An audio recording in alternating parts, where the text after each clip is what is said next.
Ada jumpa lah. Okey ni. Oh masuk. Oh tengok. Tutup. Ustaz saya tu dalam dah. Ada kena ada kejadian awak.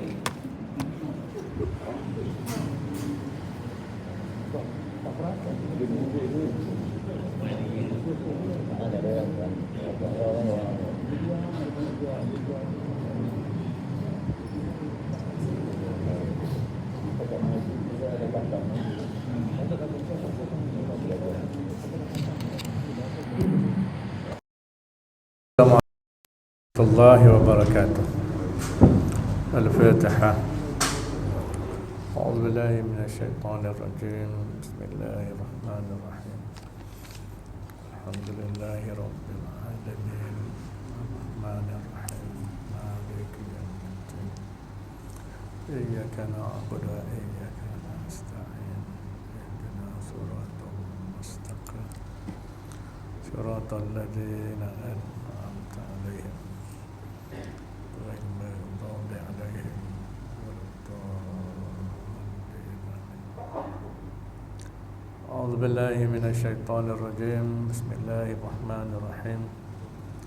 الحمد لله والصلاة والسلام على رسول الله وعلى آله وصحبه ومن والاه. رب اشرح لي صدري ويسر لي أمري واحلل عقدة من لساني يفقهوا قولي.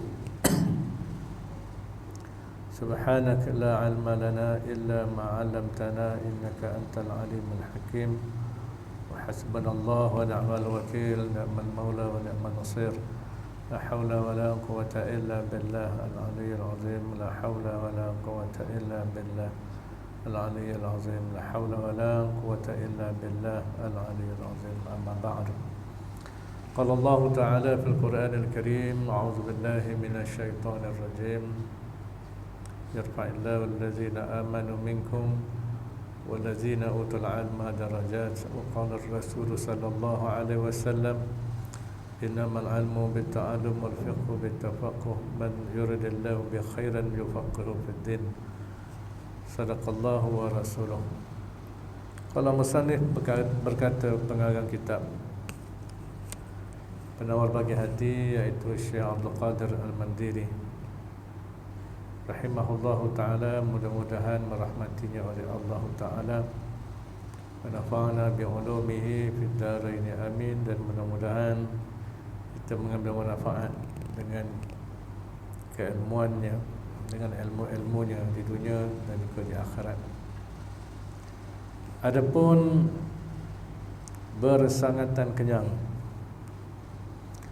maka hanya saja dituntut daripada menjauhkannya, yakni menjauhkan daripada bersangatan kenyang kerana beberapa perkara.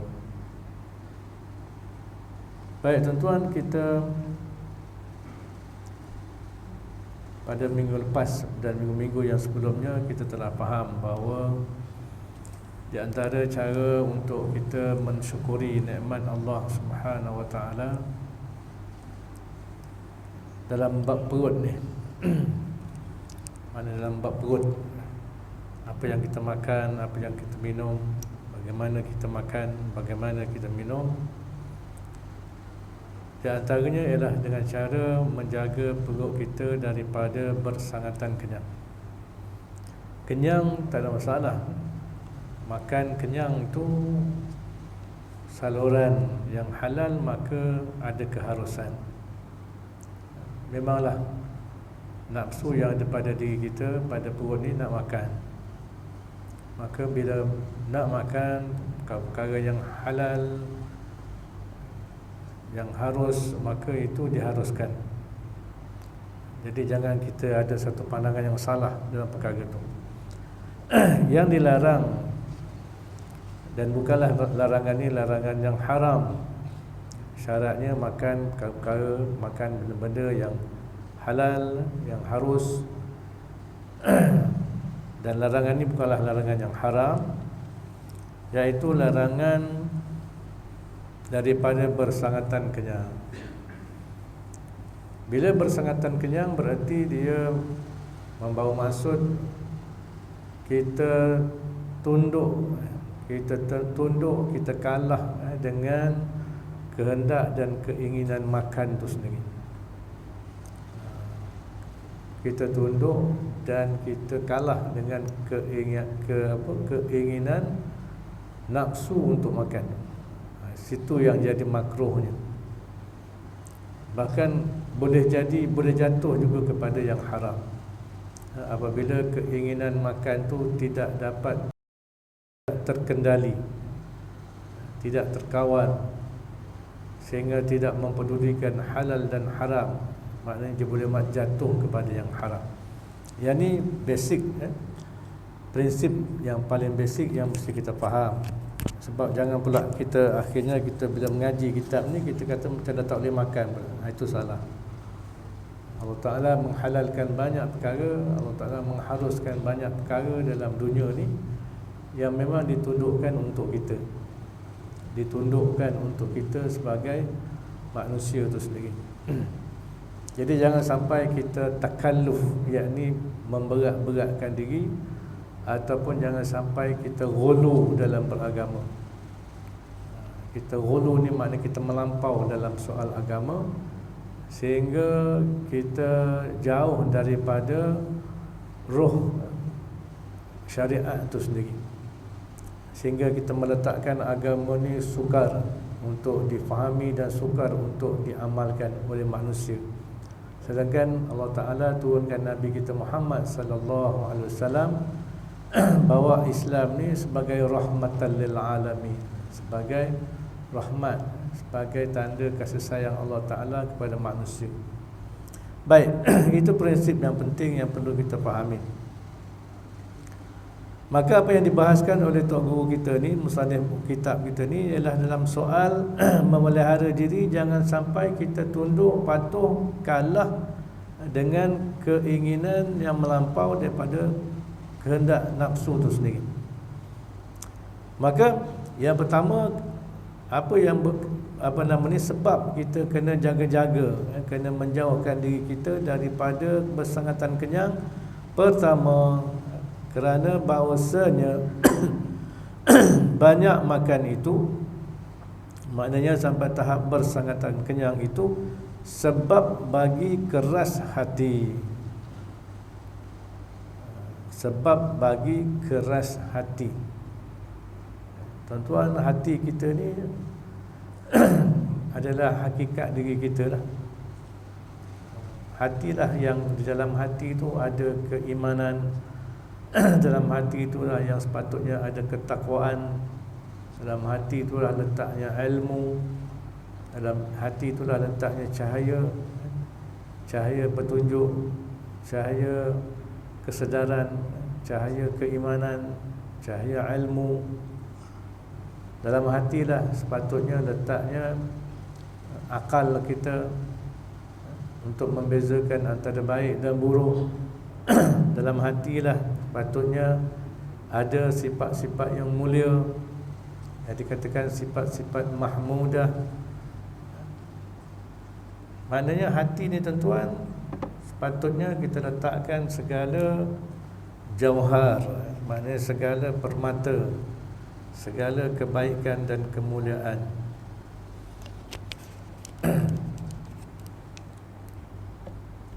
Tapi kalaulah hati tu dah keras, keras dalam arti kata macam batu lah. Dalam Al-Quran disebut sebagai apa? Hati yang keras ni disebut sebagai kal hijarah, seperti mana batu, au asyaddu qaswah, ataupun lebih keras daripada itu. Maknanya hati yang keras ialah hati yang sudah sukar untuk menerima ilmu itu sendiri.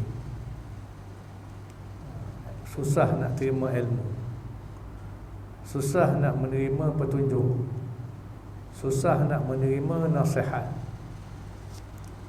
Susah. Itu punca dia tuan-tuan. Kenapa? Kerana bila hati tu dah dimasuki dimasuki dan dikuasai oleh perkara-perkara yang negatif, perkara-perkara yang tidak baik. Contohnya hati kita ni berpenyakit.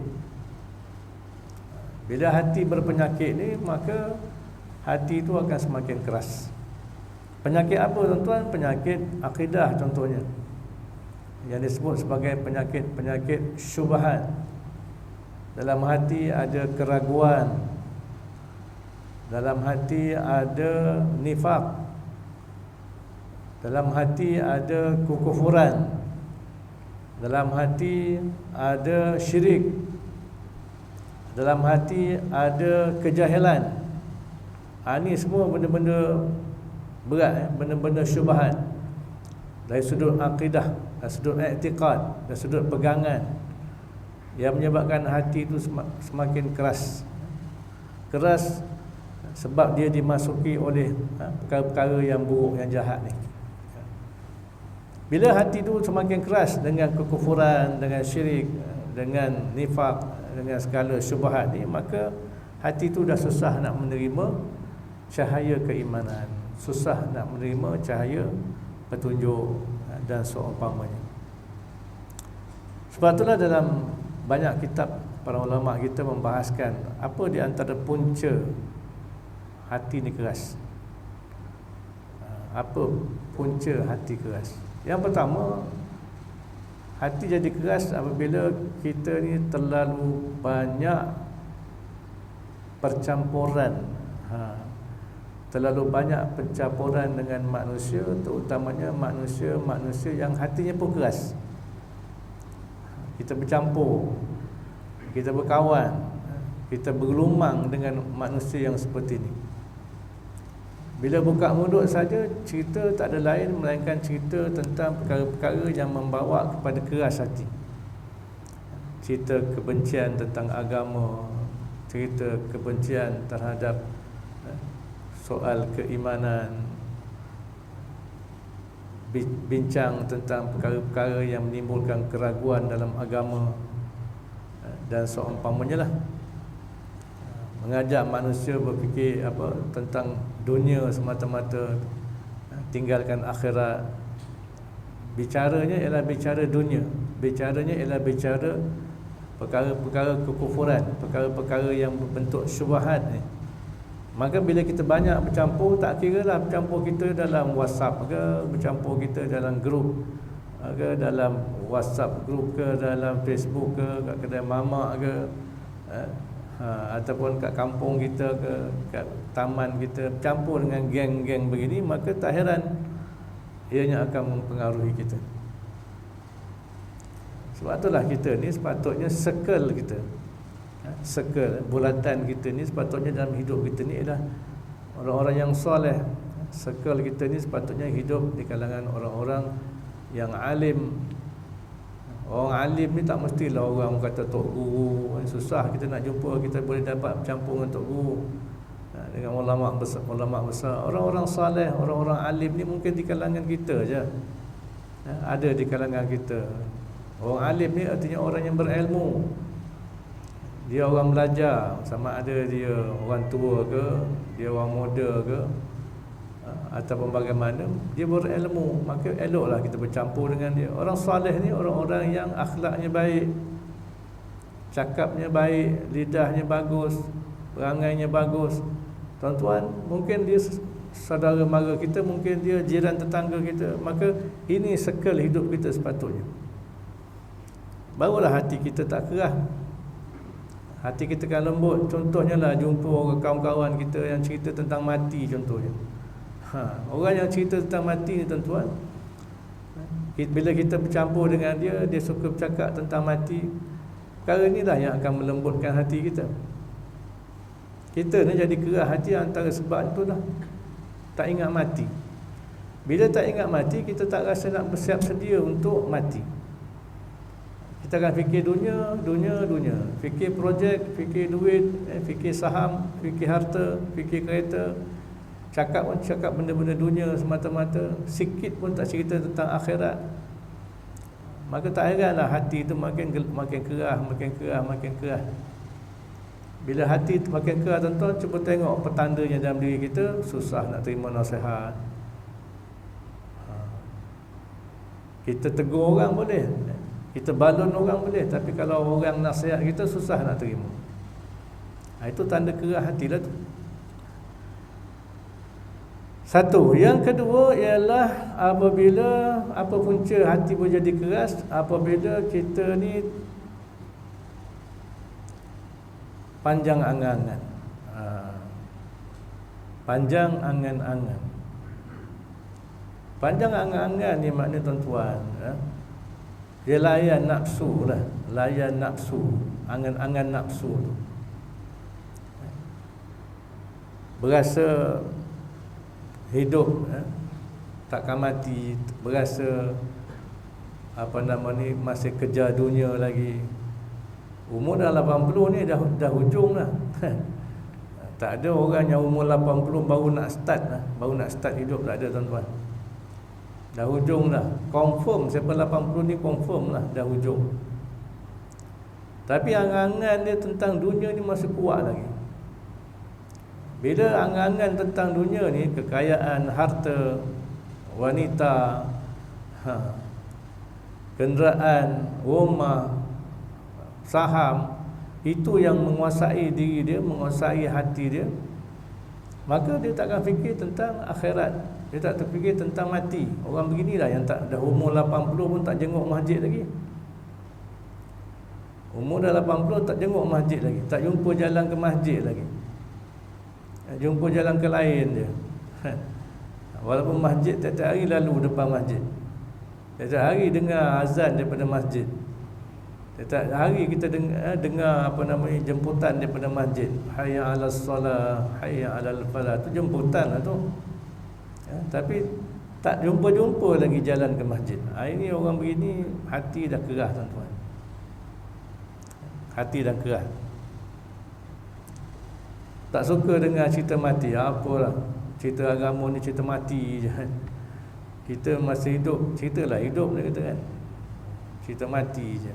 Dia tak suka cerita mati. Dia tak suka cerita akhirat. Ini tanda-tanda panjang angan-angan. Dua. Yang ketiga ialah apabila hati kita ni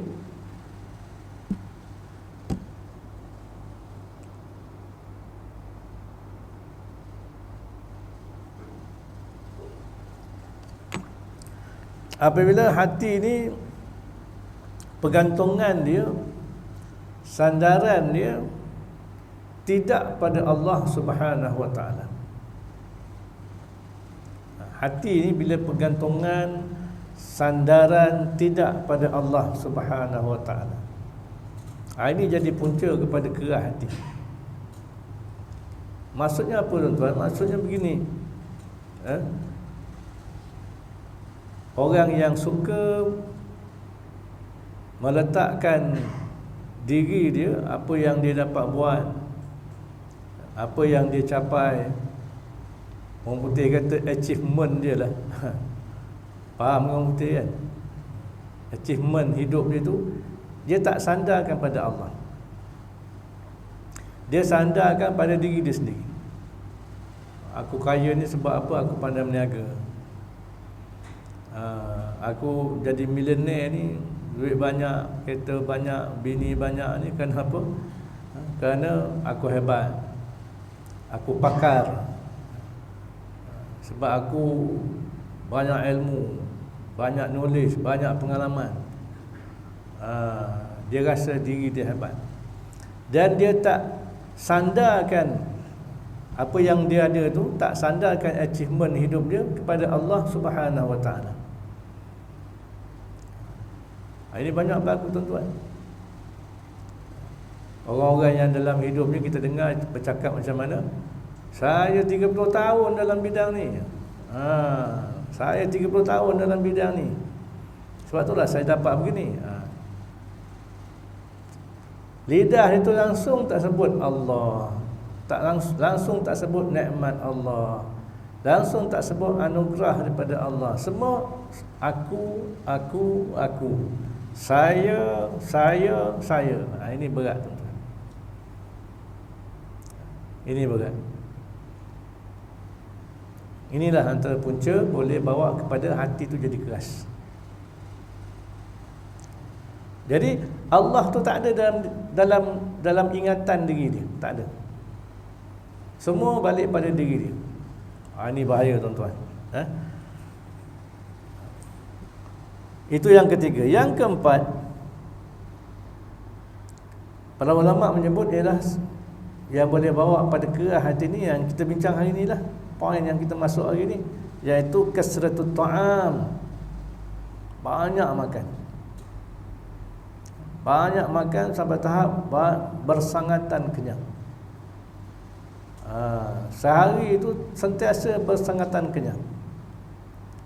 Bila makan je bersangatan kenyang. Tak peduli dah halal haram dan sebagainya. Itu yang jadi bahayanya. Bila bersangatan kenyang. Tuan-tuan, bersangatan kenyang ni dari sudut kesihatan pun tak bagus. Segi ilmu dunia pun bersangatan kenyang ni tak bagus.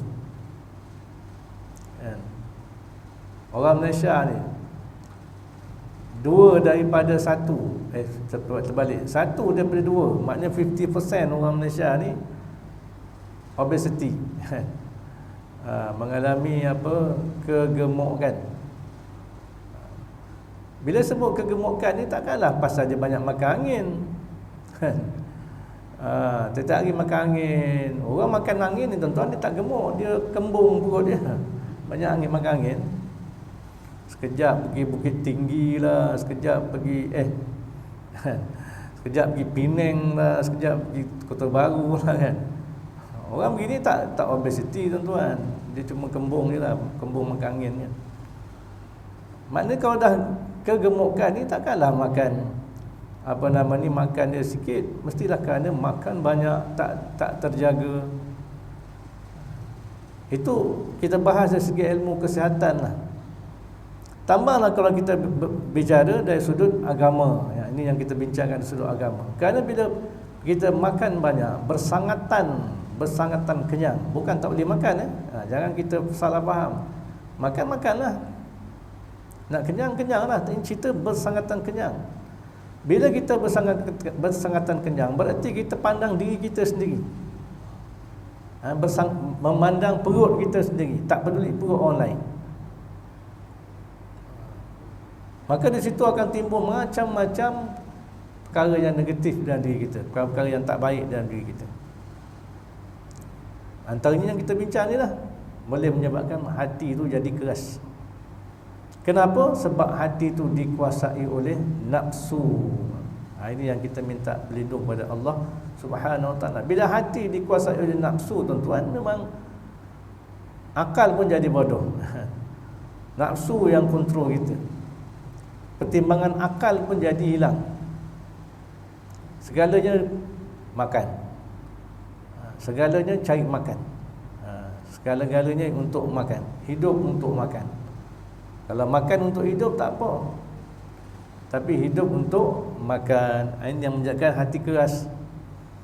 Bila hidup untuk makan ni tuan-tuan, maka segala-gala apa je sanggup buat. Tinggal semayang pun dia sanggup buat. Itu dia. Bila hidup untuk makan ni, tinggal semayang pun dia sanggup buat. Azan dah dengar kat corong.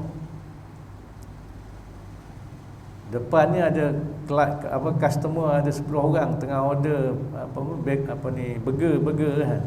Kita menjaga burger. Dah maghrib dah ni. Makin maghrib makin ramai pula customer. Tak apalah, qada lah semayang, dia kata. Tu kan senang. Qada je lah semayang maghrib ni. Kita layanlah customer. Customer first, orang putih kata kan. Customer first. Itu dia pakai hadis tu lah. Customer always right kan. Customer sentiasa betul. Ini semua hadis-hadis yang keluar dalam kepala dia. Maka dia tak peduli tentang semayang. Dia gunakan ilmu qada dia. Ni qada je lah maghrib ni kan. Akhirnya tuan-tuan kita lihat dia meninggalkan agama semata-mata kerana kehendak makan, kehendak nak memenuhi cerita makan. Yang ni yang menyebabkan hati jadi keras. Sanggup daripada Kuala Lumpur turun mana? Johor, Yong Peng, sanggup semata-mata nasi Arab 40 hari, nasi kambing 40 hari kan. Sanggup 2-3 jam daripada Kuala Lumpur nak pergi Melaka, semata-mata nak makan asam pedas Melaka je. Hebat sungguh lah asam pedas Melaka ni, macam ada dadah kan, macam ada ganja lah. Orang sanggup semata-mata nak ikan bakau Mumbai 2 jam daripada Kuala Lumpur, tapi masjid depan rumah tak sampai 2 minit boleh sampai. Allah rasa jauhnya. Rasa jauhnya. Bila ajak ke masjid, sibuk saja. Tapi bila ajak asam pedas Melaka, jom. Segala-gala lain boleh adjust. Jabat boleh adjust, orang rumah boleh adjust, pasal nak ikut geng makan asam pedas Melaka. Ini saya beri contoh je. Sebab itulah tuan-tuan, agama ni, kita cerita ni tentang agama lah. Beri panduan tentang soal makan minum, contohlah kita beramal. Kita belajar hari ni dalam surau. Kita belajar agama dalam masjid. Tapi beramal dengan perkara agama ni, contohnya ni tuan-tuan, dia bukan di masjid. Beramal dengan soal jaga makan daripada bersangatan kenyang ni ialah di luar masjid, di luar surau. Kat masjid kita tak makan banyak. Lepas ni kata ada sarapan, semua maintain je. Makan sikit je. Tawar makan depan ustaz kan. Sikit. Maintain. Sebab baru belajar, takkanlah baru belajar depan ustaz balun 5 bungkus nasi lemak kan. Tapi tengok kita beramal kat rumah nanti macam mana. Itulah agama. Agama ni ilmunya memanglah kat masjid, kat surau, tapi beramalnya kat dalam hidup kita, kat rumah kita macam mana, kat kedai makan macam mana. Itulah cara nak tengok diri kita ni beramal ke tak beramal. Akhirnya ramai orang bila belajar kitab dapat ilmu, tapi ilmu dalam kitab je. Ilmu dalam kitab. Itu yang perangai tak ubah-ubah lagi kan. Perangai tak ubah-ubah, sikap tak berubah-ubah. Jadi yang akhirnya kita hati tu makin keras. Sebab apa? Belajar tapi tetap tak beramal. Makan masih tak terjaga, makan masih tak terkawal. Keinginan nafsu makan tu menguasai diri kita. Akhirnya kita tak sedar, hati kita pun makin keras. Dengar ceramah tapi mantul. Hati tu keras, dia mantul, tak masuk dalam hati, tak absorb. Orang putih kata lah, kadang-kadang kena guna istilah orang putih ni kan, baru orang kata feeling kan. Tak absorb dalam hati kita. Punca apa? Kerana hati keras lah. Hati tu keras. Satu lagi yang boleh menyebabkan hati ni keras, kata para ulama kita dalam kitab lah. Ini bahasan ulama. Ulama ni tuan-tuan, dia yang nama ulama ni hidup mati je dengan ilmu. Dia bukan sekadar baca Quran macam kita. Kita baca Quran nak kejau khatam, nak dapat pahala khatam. Itu yang baca laju-laju kan, ribut-ribut kan. Kita bulan puasa kalau tadarus tu lagi laju lagi bagus. Marah kalau ada ahli tadarus yang merangkak-rangkak. Allah, baca dah lambat, duduk kumpulan tadarus pula. Orang tu baru nak cuba-cuba masuk grup tadarus. Orang dah mengata begitu kecil hati dia kan. Kecil hati dia, walaupun orangnya besar kan.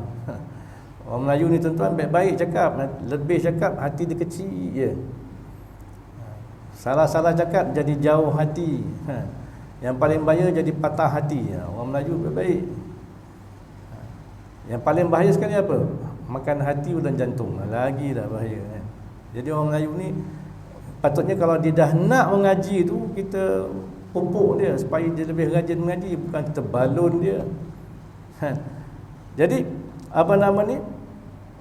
Jadi antara punca juga yang menjadi mana para ulama kita, dia baca Quran, dia sambil baca tu dia dia akan, maknanya insya-Allah dengan kepahaman dia tu berdasarkan ilmu dia akan dapat banyak kepahaman tuan-tuan. Dengan satu ayat Quran kadang dia baca boleh selesaikan 10 masalah, contohnya 10 isu, 10 masalah hidup. Dengan memahami ayat-ayat, walaupun ayat-ayat tu sepotong dua, tapi dia dapat Allah Ta'ala beri dia ilham, kefahaman yang baik. Patutlah orang beginilah yang layak jadi ulama kan. Kita lain, kita baca laju je nak dapat pahala, nak dapat berkat. Pahala berkat itu je kita. Jadi oleh kerana itulah ulama dia menyusun kitab-kitab berdasarkan kepahaman mereka. Maka antara yang menyebabkan menurut pandangan para ulama kita yang menyebabkan hati boleh jadi keras, yang kelimanya sudah sebut 4 tadi kan. Yang kelima ialah kasratun naum, banyak tidur kan. Memanglah kita tidur banyak, malam dah tidur kan. Tadi tidur pukul 11, bangun pukul 5, berapa jam? 11, 12, 1, 2, 3, 4, 5 dah 6 jam. Tidur masa kuliah lagi berapa jam? Tambah lagi dah. Tidur masa khutbah Jumaat, tambah lagi. Tidur masa khutbah Jumaat boleh tidur. Itu dah saat paling sedap tidur. Dia tu imam kata ittaqullah, masa tu lah mata ni berat sungguh. Dah tak dengar dah. Imam bla bla bla bla bla bla. Tahu-tahu barakallah. Itu sedar sikit. Kan. Itu dia. Khutbah. Dengar ceramah berapi-rapi ni. Jadi ceramah-ceramah berapi-rapi tu, apa ustaz berceramah berapi-rapi pun sempat tidur lagi. Apa lagi? Kejar tidur sebelum zuhur. Itu sunatlah, qailullah kan. Ada alasan lah tidur. Tidur sokmo kata tidur sokmo, tidur saja dia. Pantang orang kata apa? Lepas imam beri salam, assalamualaikum, sebelum sempat salam, sebelum sempat doa pun sempat tidur lagi. Tidur. Akhirnya apa yang dapat? Hati dia makin keras. Sebab apa? Tidur ni berarti kita tunduk dengan nafsu nak tidur tu. Lainlah kalau memang kita ni jenis ada penyakit, ada penyakit. Tapi penyakit tu kadang punca daripada makan juga. Kan, orang yang kolesterol tinggi kan, contohnya kan. Orang yang kolesterol tinggi, dalam salur darah tu banyak lemak kan. Bila salur darah ni banyak lemak, menyebabkan darah kita ni tak cukup nak dibekalkan ke otak kita. Bila darah kita tak cukup nak bekal ke otak, oksigen tu tak cukup untuk nak bekal ke otak, untuk menyegarkan, untuk membekalkan orang kata nutrien pada otak. Itu yang jadi mengantuk tu. Jadi banyak kolesterol ni pasal makan angin ke tuan-tuan? Bukan. Pasal makan hati ke? Bukan. Pasal makan lah. Pagi nasi lemak, tengah hari nasi kerabu, petang nasi dagang, tengah malam nasi goreng Pattaya, nasi sokmo. Makan daging kambing, lepas kambing lembu, lepas lembu kambing.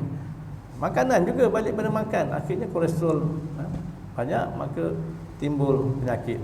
Jadi tuan-tuan, dia semua berkait-kait sebenarnya. Berkait-kait. Jadi oleh kerana itulah perkara yang pertama kenapa kita kena jaga bab makan ni, daripada kita bersangatan kenyang ni, ialah kerana itu dah takut boleh bawa kepada keras hati. Memanglah keras hati ni bukanlah haram, bukanlah kita kata ini hukumnya haram, tak. Tapi makruh, tak disukai. Kenapa? Bila keras hati, kita nampak tadi banyak dia punya kesan-kesan, efek dalam hidup kita yang negatif. Perangai kita jadi negatif, sikap kita jadi negatif. Perangai lain tuan-tuan, sikap lain. Orang putih kata antara behavior dengan attitude. Kadang saya suka kuliah bahasa Inggeris juga kan. Tu yang semua orang mengangguk, faham. Dia bahasa Inggeris je, faham. Tadi behavior lain, itu lebih pada perangai, kelakuan, sikap lain, attitude. Ini yang kadang-kadang kita tak sedar. Agama sebenarnya membentuk dua perkara ni. Nabi sebut dalam hadisnya, bu'istu li utammima makarimal akhlaq atau kama qala. Aku dibangkitkan, Allah Taala bangkitkan aku ni untuk menyempurnakan kesempurnaan akhlak, kemuliaan akhlak. Dalam akhlak itulah ada behavior dengan attitude. Lepas tu bila kita macam saya tadi sebut kan, belajar kat surau, belajar kat masjid, belajar mengadap kitab, tapi amalnya kat luar. Kat masjid kita baik semua. Kan, contoh kita mengaji bab mengumpat lah dalam bab mengumpat dalam kitab ni kan. InsyaAllah sampai babnya nanti. Semua dalam masjid tak ada orang mengumpat. Ya, mana ada orang mengumpat? Dalam satu suam sesama dia mengumpat. Orang sana mengumpat sini, mengumpat. Mana ada, tak ada. Tengah kuliah ni semua steady maintain kan. Tak ada mengumpat, ada mengumpat. Mana ada mengumpat? Ya, mengata pun tak ada. Tapi bila keluar je masjid, daripada pintu masjid, kat tangga masjid, kat situ dah mula dah kadang. Kat situ dah mula je. Dia mengumpat. Apalah ustaz tu? Dah kan mengumpat tu. Tak ada cerita lain, kita mati je. Macamlah kita ni apa, nak mati kan. Dah dekat mati. Dia mengumpat luar masjid. Patutnya keluar masjid dia beramal dengan ilmu yang dia dapat tadi. Sampai ke rumah dia kena amal ilmu yang dia dapat. Itu sepatutnya, sebab agama ni tentu bukan sekadar dalam masjid. Agama ni di luar masjid. Dalam masjid ni kita dapat ilmu, dapat ibadat. Tapi agama dalam pengertian ad-din, ad-din ni orang putih kata way of life. Mak cakap orang putih pun nampak. Nama din ni dalam bahasa Arab, dalam bahasa Melayu, agama ni dalam bahasa Inggeris disebut sebagai way of life. Way of life maknanya di luar sana, cara hidup kita kat luar sana. Itulah yang nak dicorakkan dengan ilmu yang kita belajar ni. Sebab itulah maknanya kita tak heranlah orang dalam masjid, dalam surau bahas ilmu begitu hebat, tapi bila keluar masjid surau hancur lebur lagi. Dalam ilmu, dalam masjid para ustaz cerita macam-macam tentang kesatuan hati lah, tentang persaudaraan lah, tentang berkasih sayang lah, tentang macam-macam. Keluar masjid hancur lebur semua sekali.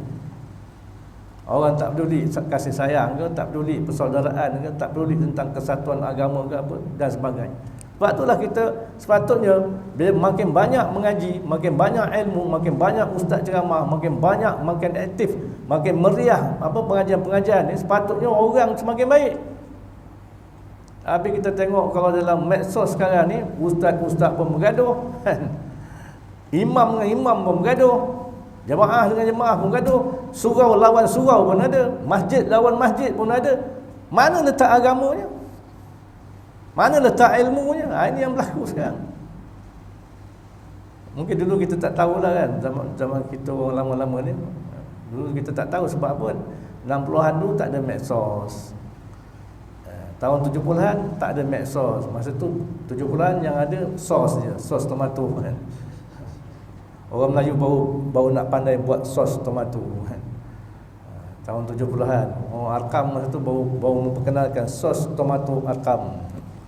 Medsos tak ada lagi. Tahun 80-an pun tak ada. Medsos ni, tuan-tuan tahu tak medsosnya apa dia? Semua mengangguk je kan medsos. Medsos ni apa? Media sosial. Bersosial punya media ni kan. Itu yang pantang je orang ustaz buat salah sikit je pun viral. Pantang je ni buat salah viral. Semua viral. Jadi macam malaikat lah dia kan, kerja ambil gambar orang, kerja. Tapi itulah, walaupun ada kebaikan, saya tak kata tak ada kebaikan. Namun nak ceritanya, dari sudut penghayatan beragama sekarang ni makin hancur sebenarnya. Bahas ilmu makin hebat kan? Bahas ilmu makin hebat. Ustaz-ustaz, contoh ustaz muda ni, ustaz muda yang belajar sana sini kan, memang hebat, ilmu makin bertambah. Tapi bila medsos pun makin bertambah, maka kita lihat penghayatan beragama tu dah semakin jauh. Semakin jauh. Jadi tuan-tuan, ini yang benda yang berlaku lah. Walaupun kita ini membahasakan tentang banyak makan, bersangatan kenyang, Tapi bila melibatkan soal keras hati ni tuan, dia melibatkan kehidupan kita. Jangan pandang soal keras hati ni cerita tasawuf. Ini cerita tasawuf ni keras hati kan. Cerita dalam masjid surau, sedangkan penghayatannya, pengamalannya ialah di luar sana. Ini bawa cerita keras hati. Bab hati ni tuan-tuan dalam Al-Quran bukan cerita keras hatinya. Dalam Quran ada sebut fa innaha la ta'mal qulub fa innaha la ta'mal absar walakin ta'mal qulubul lati fi sudur.